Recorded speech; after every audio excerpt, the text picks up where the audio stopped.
On voudrait féliciter l'Ontario ce matin, qui a eu un excellent budget hier, 100 millions de dollars pour l'industrie automobile, qui avait déjà eu 8 milliards de dollars dans la crise. Et franchement, les députés fédéraux libéraux ontariens font bien leur travail. Le gouvernement libéral ontarien fait bien son travail. Et il y a 2 budgets par année pour l'Ontario, le budget du gouvernement ontarien et le budget du gouvernement fédéral. Alors hier, le grand bénéficiaire, c'est l'Ontario.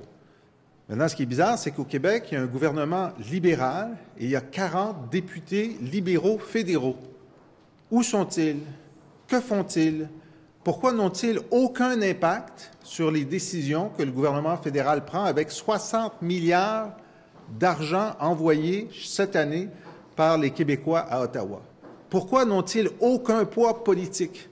Pourquoi n'arrivent-ils pas à faire le moindre gain sur les transferts en santé, sur l'investissement dans l'aérospatial et bombardier, sur des engagements dans les transports en commun?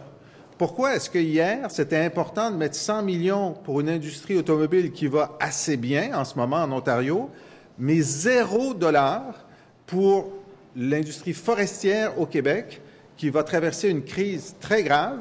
Et la dernière fois qu'on l'a traversée, on a perdu 20 000 emplois qu'on n'a jamais retrouvés. Ça, c'est le principal risque économique en ce moment au Québec.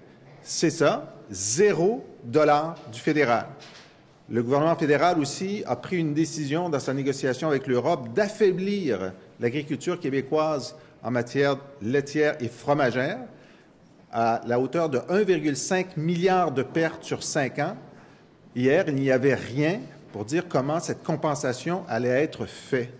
C'est-à-dire qu'en Ontario, on est devant une industrie qui est en croissance et qui reçoit 100 millions de plus.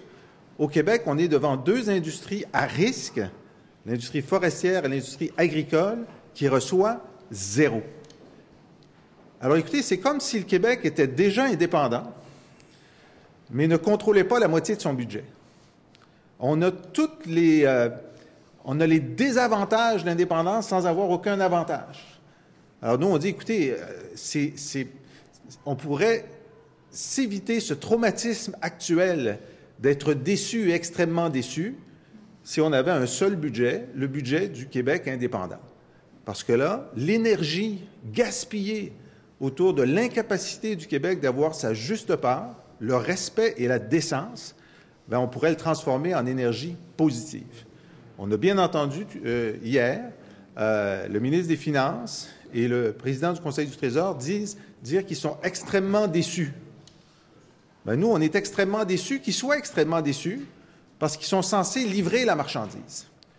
Et là, dans leur rapport avec le fédéral, ces grands fédéralistes vont d'échec en échec, en échec, en échec. Alors, il y a un moment où ils doivent expliquer pourquoi le Canada ne fonctionne pas pour le Québec. Pourquoi le Québec n'est pas écouté à Ottawa. Il y a un moment là où ça devient, pour utiliser un mot à la mode, systémique. Ça devient systémique. L'injustice systémique fédérale envers le Québec et le fardeau de l'explication est sur les épaules des fédéralistes québécois et au premier chef, le plus fédéraliste des fédéralistes québécois, qui est Philippe Couillard. Carole? Alors, on a vu hier dans l'annonce du budget que le REM et la ligne bleue, qui sont 2 projets importants et nécessaires, être nommés, mais sans être chiffrés. Alors, la question qu'il faut se poser ce matin, est-ce que Québec a chiffré et fait des demandes précises à Ottawa? À la lumière, on voit bien que le Québec n'a pas transmis la facture ni du REM, ni de la ligne bleue. Donc, on en conclut aucune demande du Québec. Alors, ce matin, la question à se poser, est-ce que Québec va déposer à Ottawa, dans les plus brefs délais, cette facture afin d'assurer ces 2 importants projets de transport collectif pour la grande région de Montréal? Et le SRB. Et le SRB de Québec, bien sûr. M. Marceau. Oui, je voulais simplement rappeler de mon côté que le budget d'hier confirme des reculs significatifs pour le Québec en matière de finances publiques en particulier. La confirmation, donc, du recul quant au transfert en santé. qui était inscrite désormais en toutes lettres dans le budget.